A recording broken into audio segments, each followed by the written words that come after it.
mga kapatid sa pananampalataya, ang gospel po natin ngayon narinig, meron dalawang bagay na gustong ipaalala ng ating Panginoon. Una, na tayo dapat lagi mag-ingat. Mag-ingat saan? Mag-ingat daw tayo na ang ating buhay ay hindi magumon o mahulog sa katakawan at paglalasing, at ang ating buhay ay hindi mabuhos ang ating mga isipan sa mga intindihin sa buhay na ito.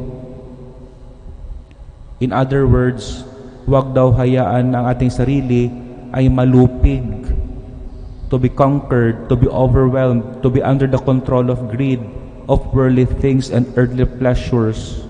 That's the point of Jesus. Pangalawa, pero bakit natin kailangan mag-ingat?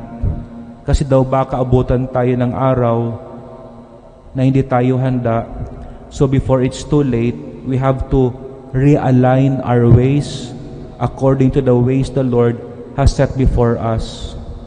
Kaya itong pandemic, although crisis para sa atin, but this give us time and allowance to correct some things for ourselves, to realign our ways.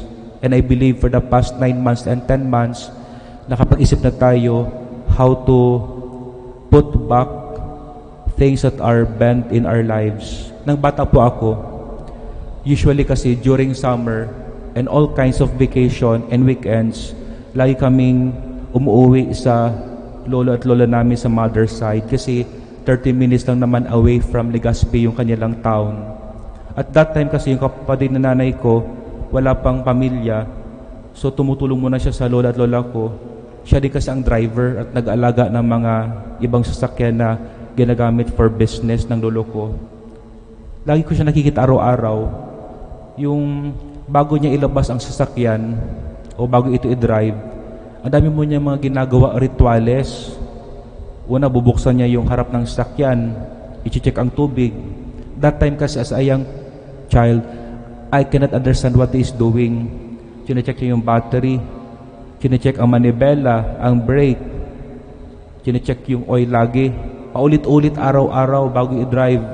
Sa loob-loob ko, ano ba ito? Hindi ba pwedeng i-diretso na lang? Marami pang pasikot-sikot. Like many Filipinos, ayaw ng pasikot-sikot. Pangalawa, weekly dinalata ako, yung tiyuhin ko, nilinisan ang sasakyan, chine-check ang gulong, pati yung ilalim ng sasakyan. At saka every time, monthly or every 6 months or yearly, laging may general maintenance, chine-check ang mga wirings. Kung may mga sira, ayusin na. Palit ng battery o change ng oil. With all these protocols, why do you think it's very important na masunod ang mga bagay-bagay na paghahanda at pag-aalaga? I think merong tatlong bagay na bakit malaga. Una, kasi para humaba ang buhay ng sakyan, sabi ng tiyuhin ko. Kasi maingat kasi sila eh. Hindi ka agad masira para mahaba ang buhay ng sakyan. Kaya ginagawa nila iyon. Kailangan doon ng iba yung pag-iingat. Pangalawa, bakit daw chine-check ito ng tiyuhin ko lagi? Kasi para daw, kung mayroong problema, may ayos na kaagad para hindi na lumala at masiraan sa gitna ng kalsada. Kasi di ba kung if you forgot the proper maintenance, tumitirik ang sasakyan eh. Mas magastos pa at abala. Naala ko, 2016, yung luma na yan, L300 ng simbahan namin, galing kami sa Laguna, tumiri kami sa sa may expressway kasi pala wala nang yung battery, wala nang power. Pag wala palang power ang battery ay di na andar ang makina. Hindi na pala wala nang laman yung battery kasi yung alternator sira pala. Abertuloy kami ay hinatak, nakapunta pa kami sa ang mahal pa naman ng pala bayad doon sa paghatak. Tas alas 2 na kami nakauwi. So, tingnan nyo ang abala. Pangatlo, bakit kailangan ang maintenance ng sakyan? Kasi para safe sa driver, sa passenger, at hindi tayo maging danger sa road accidents.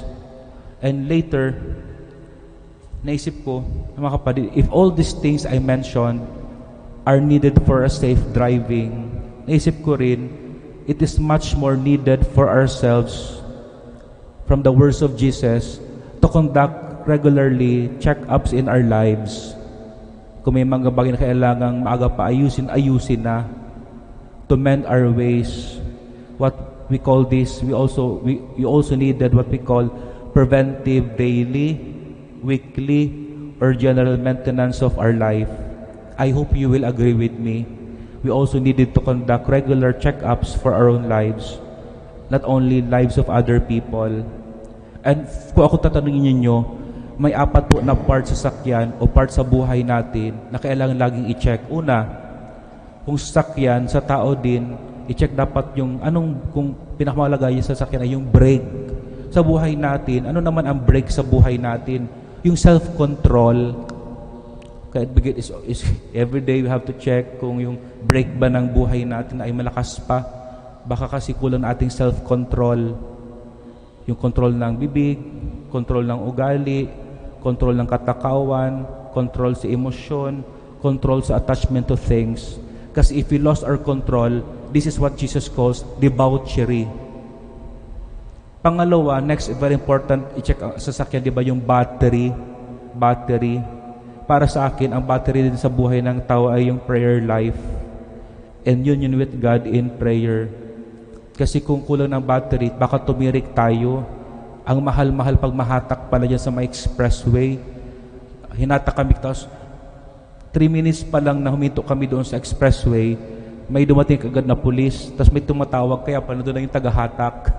Sabi namin, pwede po huwag muna kaming hatakin, kaya idadala pala kami doon sa malayo. Kasi inabot kami ng 2:00 bago nakauwi dito sa Christ the King. Pangatlo, maganda i-check din kung sasakyan, kailangan pala i-check ang driver, to make sure yung driver pala may presence of mind. I think sa buhay din natin, since you are the driver of our life, maganda i-check kung meron pa ba tayong presence of mind. Are we still in touch with ourselves, with people and the poor? One of the important daw na gawin natin sa practice sa buhay na, when you wake up in the morning, when you open your eyes, bago na tumayo, please notice first your surrounding daw. Kung may plant kayo sa room, check, ay may plant pa pala. Kung nakiga pa kayo, ay nakiga pa pala ako. So one way to activate your presence, sense of presence. Pang-4, mahalaga din i-check yung manibela sa sakyan para sa atin, sa buhay natin. I-check din yung manibela ng buhay natin. Ibig sabihin, klarado pa ba sa atin ang katotohanan? Klarado pa ba? O lumilis na tayo? And last, most important na i-check sa sakyan, yung tubig sa buhay din natin. Kasi ang tubig, di ba, ang purpose ng tubig, i-cool down yung para hindi mag-overheat.